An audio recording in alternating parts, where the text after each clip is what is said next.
Guys, update po sa inyo po yung tungkol po sa kantong itim po dito. Balikan lang po natin. Gusto ko lang po na kumustahin po sila dito kung wala na po bang gumagambala po na tao dito sa paghuhukay po sa area nila kung saan po ay hinuhukay po ng mga kalaban po ni Ramil. Kalaban po namin. Kaya ayun guys, subukan po natin i-explore po yung area kung ano dito pa ba yung taong ahas at saka yung kaibigan po nating yung kantong itim. Mas maganda talaga pag nasubaybayan po natin yung mga bago nating kaibigan, baka po makatulong sa susunod nating mga eksplorasyon o kung meron man tayong kagipitan dito sa mundo. Hindi naman tayo naghihingi ng kapalit.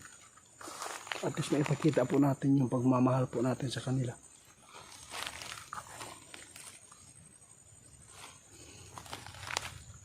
Kaibigan ni Kantong Itim, si Ghost Hunter 88 po ito.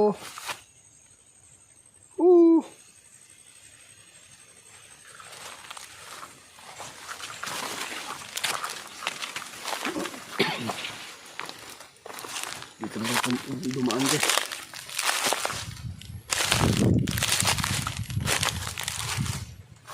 Hanapin na natin guys kung saan banda siya nagpapakita noon.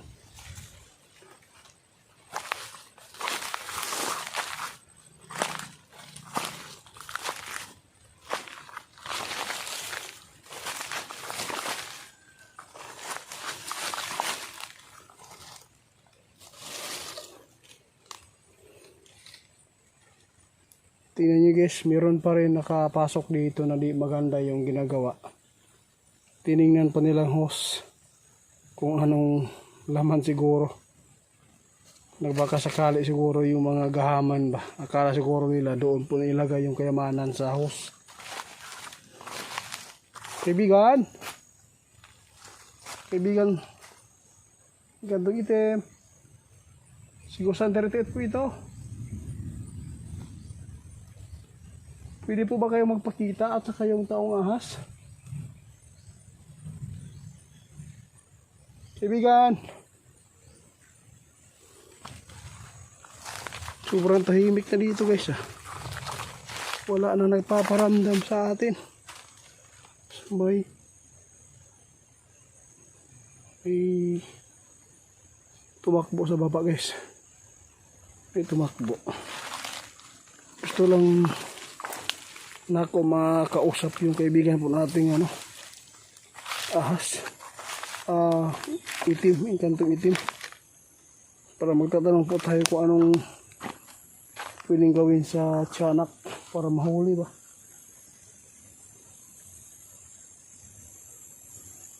Maghihintay lang po tayo ng saglit guys, baka po magpakita yung kaibigan po natin na engkanto.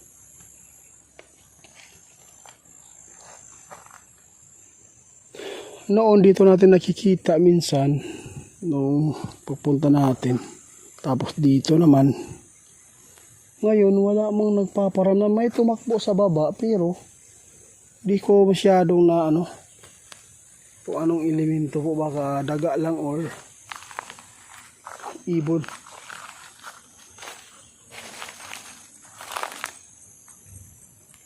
May tao talaga guys.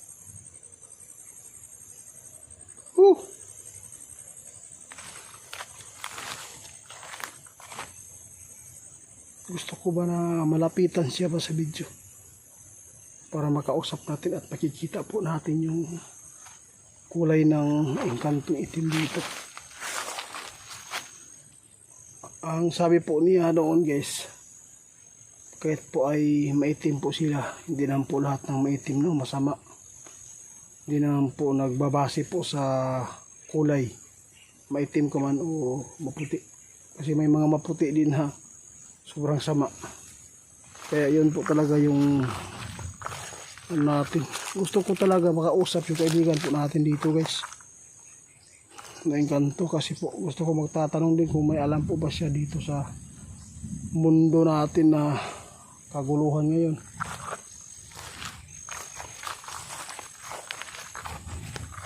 Dito natin nakikita yung kinain ng ahas. Kaibigan? Kaibigan?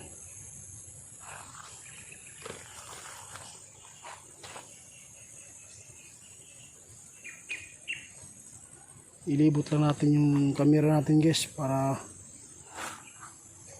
baka na ay magpakita ba nakakuan yung ganito kamo na bahala magtanaw di guys sa basin na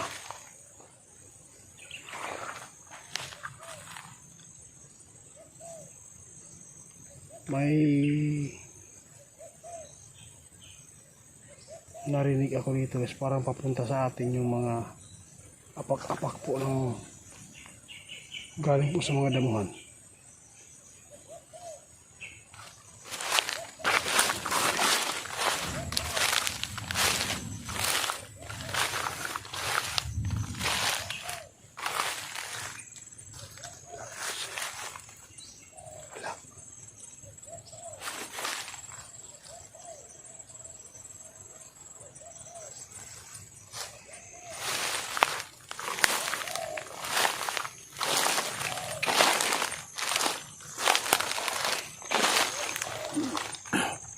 Meron tayo natuklasan guys, so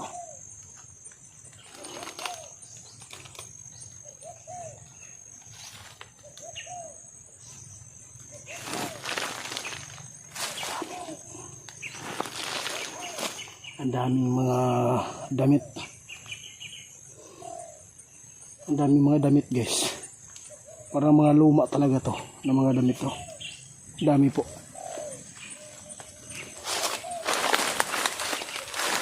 May nakatira talaga dito, no?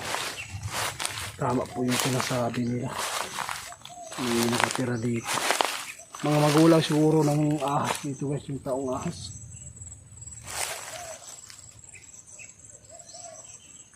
Hanggang ngayon wala pa nagpapakita, wala pa nagpaparamdam yung ano, yung kanto.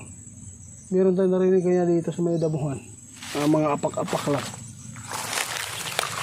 Nung hindi pa natin kaibigan yung inkantong itim dito natin, nasa gupa yung ano, yung tauhan yung taong ahas.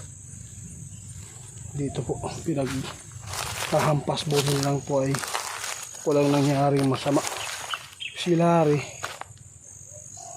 okay na yun guys, wag na kayong mag-alala po kay Bro Larry. Hindi ko na lang siya isasama sa eksplorasyon dahil ayaw kong mapapahamak muli. Kaya minsan nag solo eksplorasyon po tayo para walang masisi po dito sa mga in-explorehan po natin kung may mga hindi maganda yung lakad natin. Ito yung dinaanan ng ahas noon guys. Dito po tumatak po yung ahas. Dito pala doon magapang. Ano ba to? Gapang pala. Hindi pala tumatak po kasi wala mong paa. Kaibigan, okay lang po, walang paramdam. At least po, alam ko nakikita po ninyo na hindi ko kayo nakakalimutan. Hindi na ako magtatagal dito kaibigan, baka po may mga tao na hindi natin kakilala dito, baka po mapagkamalan pa tayo dito magnanakaw.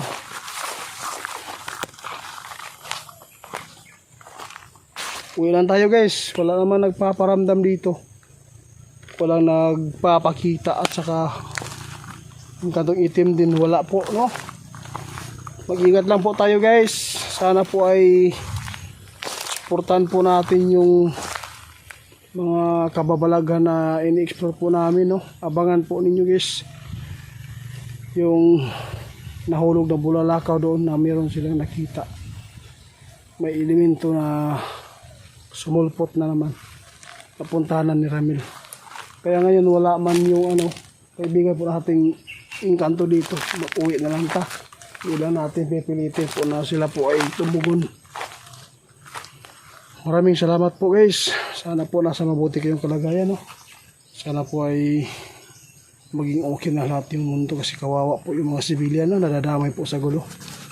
Kaya nais ko talaga mapuntahan na makausap si Inkanto, baka po may maitulong po siya dito sa ano natin, sa pagtatanong kung anong mangyayari pa sa susunod. Kasi si kaibigan Duwinde lang po yung lagi natin po napupuntahan. Kaya yun guys, maraming salamat po sa suporta sa lahat po ng hindi nag-iiwan po sa aming channel. Maraming salamat. God bless po. Sana po ingatan po kayong lahat sa Panginoong Diyos po. Salamat.